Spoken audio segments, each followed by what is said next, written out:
जय श्री राम।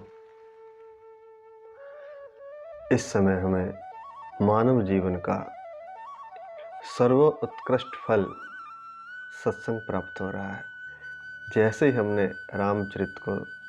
रामायण को सुनना शुरू किया तो यह मानव जीवन का सर्वश्रेष्ठ सर्वोत्कृष्ट फल है सत्संग। इस जीवन का उद्देश्य अगर कोई है तो वह है सत्संग।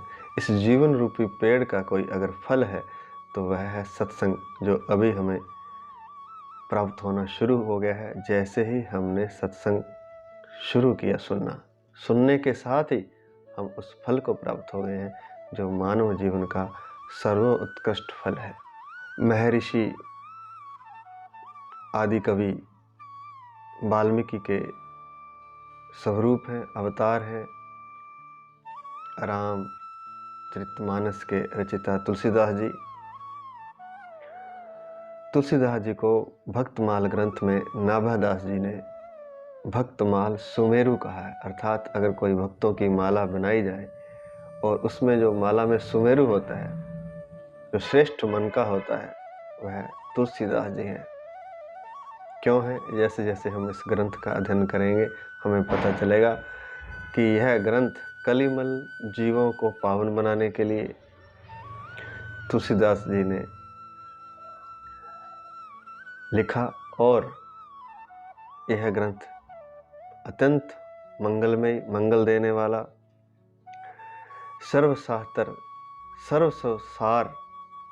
शास्त्रों का इस रामचरितमानस में, इस ग्रंथ में है।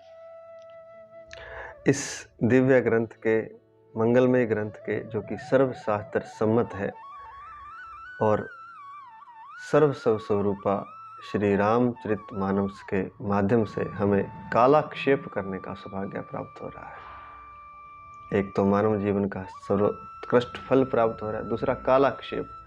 हम इसको सुनते ही, रामचरितमानस में अवगाहन करते ही, इसमें डुबकी लगाते ही हम इस कलयुग में, इस लोक में नहीं रहते, वर्तमान काल में नहीं रहते, हम कालाक्षेप कर जाते हैं, काल को भी लांघ जाते हैं और उस युग में पहुंच जाते हैं। सत्य युग के बाद जो त्रेता युग था, उस युग में पहुंच जाते हैं और राम के चरित्र को देखने लगते हैं, उनको महसूस करने लगते हैं।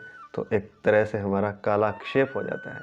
एक तरह से नहीं, सच में हमारा कालाक्षेप हो जाता है। हम राम के युग में पहुंच जाते हैं, त्रेता युग में पहुंच जाते हैं, जब भगवान श्री राम का अवतार हुआ था और उन्होंने इस धराधाम पर भक्तों के लिए लीलाएं की थी। इसलिए राम लीला कहा जाता है। तुलसीदास जी के इस ग्रंथ का नाम रामचरितमानस भगवान शिव ने स्वयं रखा है। श्रद्धाजन इसे जानते हैं, जिन्हें विश्वास है, जिन्हें श्रद्धा है भगवान पर, भगवान के रूपों पर, भगवान के नाम पर, भगवान की लीलाओं पर, वे जानते हैं कि रामचरितमानस का नाम भगवान शिव ने स्वयं रखा है। लेकिन यह ग्रंथ रामायण और रामचरितमानस दोनों है, क्योंकि कई स्थानों पर स्वयं गोस्वामी तुलसीदास जी ने इसे रामायण कहकर संबोधित किया है।